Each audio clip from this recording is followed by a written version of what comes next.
Good morning. Welcome to 30/60. నేను ప్రతిభా ముందుగా headlines. ఢాకాలో ఉగ్రవాదులపై పోలీస్ ఆపరేషన్. టెర్రరిస్టుల చెరలో 35 మంది పౌరులు. ప్రేమ పేరుతో వేధించి ప్రాణం తీశాడు. చెన్నై స్వాతి హత్య కేసులో నిందితుడి అరెస్ట్.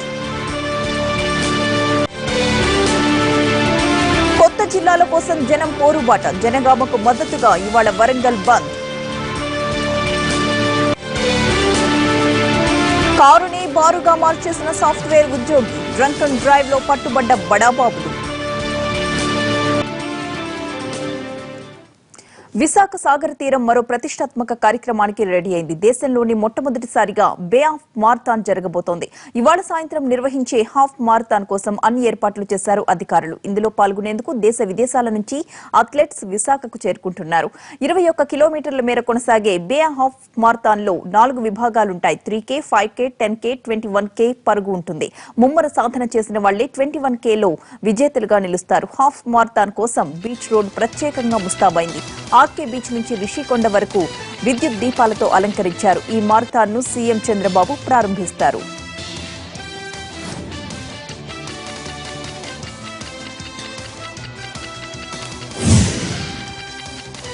వైసీపీ అధినేత జగన్ ఇవాళ ఉదయం తిరుపతికి చేరుకుంటారు. నిన్న అనారోగ్యంతో చనిపోయిన సుళ్లూరుపేట పార్టీ కన్వీనర్ దబ్బల రాజారెడ్డి కుటుంబాన్ని పరామర్శిస్తారు జగన్. 9:30కు విమానంలో రేణిగుంట ఎయిర్పోర్ట్ కు చేరుకుని అక్కడి నుంచి రోడ్డు మార్గంలో సుళ్లూరుపేటకు వెళతారు.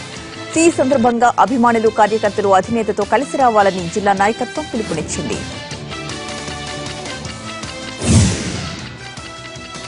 ఆరోగ్యశ్రీ బకాయిల చెల్లింపుపై తెలంగాణ ప్రభుత్వం దృష్టి సారించింది. ఇప్పటి వరకు పెండింగ్ లో ఉన్న 200 కోట్ల రూపాయలను చెల్లించాలని నిర్ణయించింది. తాజాగా 100 కోట్ల రూపాయలను విడుదల చేయడమే కాక 10 రోజుల్లో మరో 100 కోట్లను విడుదల చేసేందుకు సన్నాహాలు చేస్తోంది. బిల్లులు చెల్లించేదాకా ఆరోగ్యశ్రీ సేవలు నిలిపివేస్తామని నర్సింగ్ హోమ్స్ అసోసియేషన్ ప్రకటించినప్పటికీ 300 ఆసుపత్రులకు గాను 70 ఆసుపత్రుల్లోనే సేవలు నిలిచిపోయాయి.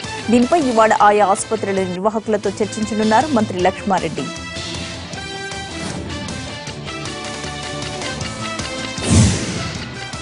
కమల్నాథన్ కమిటీ సమావేశంలో ఏకాభిప్రాయం కుదరలేదు. ఎస్ఓల విభజనపై ఇరు రాష్ట్రాల సీఎస్లు భిన్న వాదనలు వినిపించారు. దీంతో వీరి విభజనపై కేంద్ర డీఓపీటీకి లేఖ రాయాలని నిర్ణయించారు. మరోవైపు ఏఎస్ఓల పంపకంపై కూడా ఇద్దరు సీఎస్ల మధ్య ఏకాభిప్రాయం కుదరలేదు. ఈ నెల 4న 66 మంది ఏఎస్ఓలను తెలంగాణ సెక్రటేరియట్ కు రిలీజ్ చేయాలని నిర్ణయం తీసుకున్నారు. ఏపీ సచివాలయంలో పనిచేస్తున్న 243 మంది తెలంగాణ ఉద్యోగుల సమస్యపై ఈ నెల 8న భేటీ కావాలని కమిటీ నిర్ణయం తీసుకుంది. ఇటీవల హైదరాబాద్ అదుపులోకి తీసుకున్న 5 ఐసిస్ ఉగ్రవాదులను 12 రోజుల కస్టడీకి ఎన్ఐఏకి అప్పగించింది నాంపల్లి కోర్టు. వీళ్ల నుంచి కీలక సమాచారం సేకరించాల్సి ఉందన్న ఎన్ఐఏ విజ్ఞప్తితో కోర్టు ఈ నిర్ణయం తీసుకుంది. నిందితుల వల్ల దేశ భద్రతకు ముప్పుందన్న ఎన్ఐఏ 24 గంటల విచారణలో పూర్తి సమాచారం రాలేదని తెలియజేసింది. మహారాష్ట్ర, రాజస్థాన్ నుంచి ఉగ్రవాదులకు నిధులు వచ్చాయని తెలిపింది. అక్కడకు వెళ్లి విచారణ జరపాల్సి ఉందని కోర్టుకు తెలిపింది ఎన్ఐఏ. అలాగే ప్రస్తుతం అరెస్ట్ అయిన వాళ్ల వెనుక చాలా మంది స్లీపర్ సెల్స్ ఉన్నారని, వాళ్ల గుట్టు కూడా లాగాల్సి ఉంటుందని వెల్లడించింది. ఒడిశాను ఆనుకుని బంగాళాఖాతంలో అల్పపీడనం కొనసాగుతోంది. దీని ప్రభావంతో తెలుగు రాష్ట్రాల్లో పలుచోట్ల భారీ వర్షాలు కురిసే అవకాశం ఉంది. కోస్తా తీరంలో గంటకు 45 నుంచి 50 కిలోమీటర్ల వేగంతో గాలులు వీస్తాయి. మత్స్యకారు కుటుంబాలు వేటకు వెళ్లవచ్చని, అయితే అప్రమత్తంగా ఉండాలని అంటున్నారు అధికారులు. ఏపీలో పలుచోట్ల ఇప్పటికే కుండపోత వర్షం కురుస్తుంది. కృష్ణా, కర్నూలు జిల్లాల్లో భారీ వర్షాలు పడ్డాయి. తెలంగాణలోని హైదరాబాద్, నిజామాబాద్ జిల్లాల్లో వానలు పడ్డాయి. ప్రాజెక్టులన్నీ జలకళ సంతరించుకుంటున్నాయి. రైతులు ఖరీఫ్ సీజన్ కు సిద్దమవుతున్నారు.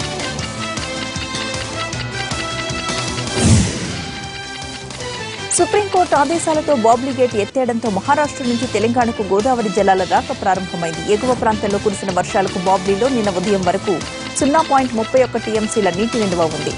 మహారాష్ట్ర అధికారులు 14 గేట్లను ఎత్తారు. అక్కడి నీళ్లు శ్రీరామ్ సాగర్ కు ఇవాళ 10 గంటల ప్రాంతంలో చేరుకుంటాయి. గోదావరిలో ఎగువన వరద ప్రవాహం లేకున్నా దిగువన ధవళేశ్వరం ప్రాజెక్టు వద్ద వరద నీటి తాకిడి పెరిగింది.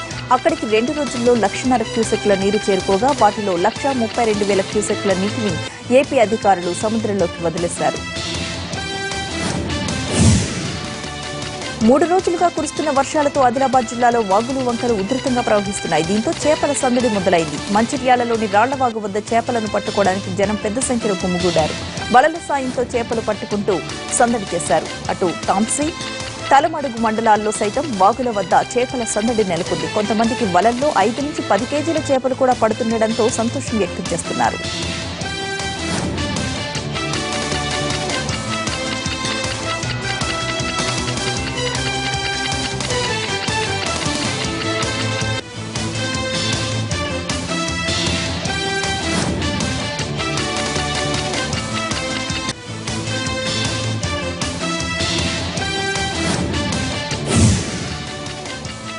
కారుని బారుగా మార్చేశాడు ఓ సాఫ్ట్వేర్ ఉద్యోగి. హైదరాబాద్ బంజారాహిల్స్ లో ట్రాఫిక్ పోలీసులు నిర్వహించిన డ్రంక్ అండ్ డ్రైవ్ తనిఖీలో పట్టుబడ్డాడు. కారులో 5 మిత్రులు కలిసి ప్రయాణిస్తున్న కార్తిక్ చంద్ర మద్యం సేవిస్తూ వాహనాన్ని డ్రైవ్ చేస్తున్నాడు. ఇక కారును తనిఖీ చేసిన పోలీసులు అవాక్కయ్యారు. కారుని ఏకంగా మొబైల్ బార్లా మార్చేశారు. సీట్ల వెనకాల ఉండే కవర్లతో పాటు డిక్కీని మద్యం సీసాలతో నింపేశారు.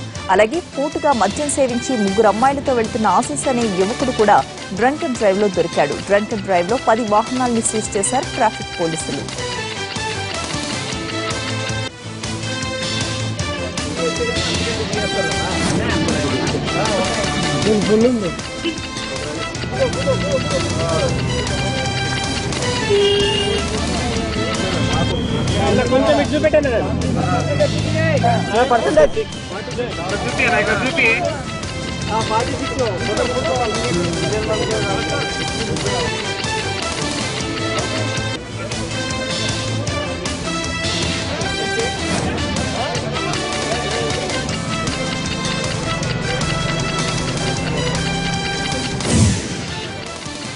జనగామ జిల్లా సాధన కోసం జేఏసీ నేతలు చేస్తున్న ఆందోళన ఉద్రిక్తతకు దారితీస్తుంది. బంద్ లో భాగంగా రహదారులను దిగ్బంధించిన ఆందోళనకారులు స్థానిక ఎమ్మెల్యే ఇంటి ముట్టడికి సైతం యత్నించారు. అయితే వాళ్లను పోలీసులు అడ్డుకోవడంతో ఆందోళనకారులు రెచ్చిపోయారు. పోలీసులపైకి రాళ్లు రువ్వారు. జనగామ పట్టణ సీఐ వాహనం సహా 20 వాహనాల అద్దాలను ధ్వంసం చేశారు. పల్లె వెలుగు బస్సు అద్దాలను ధ్వంసం చేశారు. దీంతో పోలీసులు పరిస్థితిని అదుపు చేసేందుకు 30 మందికి పైగా ఆందోళనకారులను అరెస్టు చేశారు.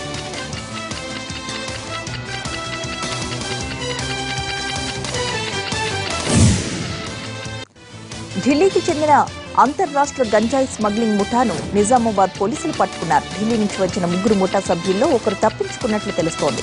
దీంతో అతని కోసం ముమ్మరంగా గాలిస్తున్నారు పోలీసులు. గంజాయి స్మగ్లింగ్ ముఠా నుంచి 5 సెల్ ఫోన్లు, 5,30,000 రూపాయల నగదు, ఒక హోండా సిటీ కారును స్వాధీనపరుచుకున్నారు పోలీసులు. ఢిల్లీ నుంచి వచ్చిన ఈ ముఠా వర్ణికి చెందిన బడిత శంకర్ దగ్గర 200 కేజీల గంజాయి కొనుగోలు చేస్తుంది. దీన్ని ఢిల్లీ, హర్యానాల్లో కిలో 50,000 రూపాయలకు విక్రయించనున్నట్లుగా తెలుస్తోంది. బోధన్ మీదుగా మహారాష్ట్రకు గంజాయిని తరలిస్తుండగా ఎడపల్లిలో ముఠాను పట్టుకున్నారు పోలీసులు. నాగార్జున సాగర్ లో కృష్ణా పుష్కరాల ఘాట్ల నిర్మాణం వేగం పుంజుకుంది. పుష్కరాలకు సమయం దగ్గర పడడంతో 3 ఘాట్ల నిర్మాణ పనులు చకచకా సాగిపోతున్నాయి. అయితే స్థానికులు మాత్రం పనులు నత్తనడకన సాగుతున్నాయని విమర్శిస్తున్నారు. కడప జిల్లా రెడ్డిపల్లి చెరువు దగ్గర 10 మంది అంతర్జాతీయ మాదక ద్రవ్యాల స్మగ్లర్లను అరెస్ట్ చేశారు పోలీసులు. వాళ్ల నుంచి 40 కేజీల గంజాయిని స్వాధీనపరుచుకున్నారు.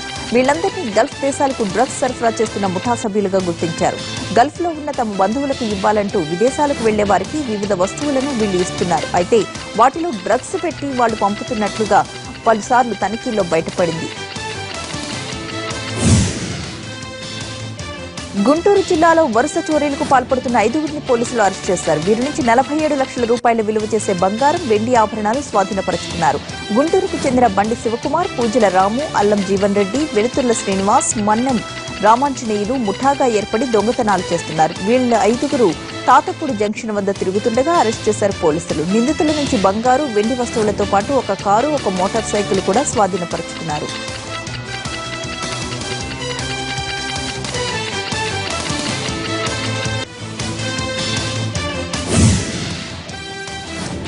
మద్యానికి బానిసైన భర్తపై దాడి చేసి చంపేసింది ఒక ఇల్లాలు. గుంటూరు జిల్లా మన్నవ గ్రామంలో ఈ ఘటన చోటు చేసుకుంది.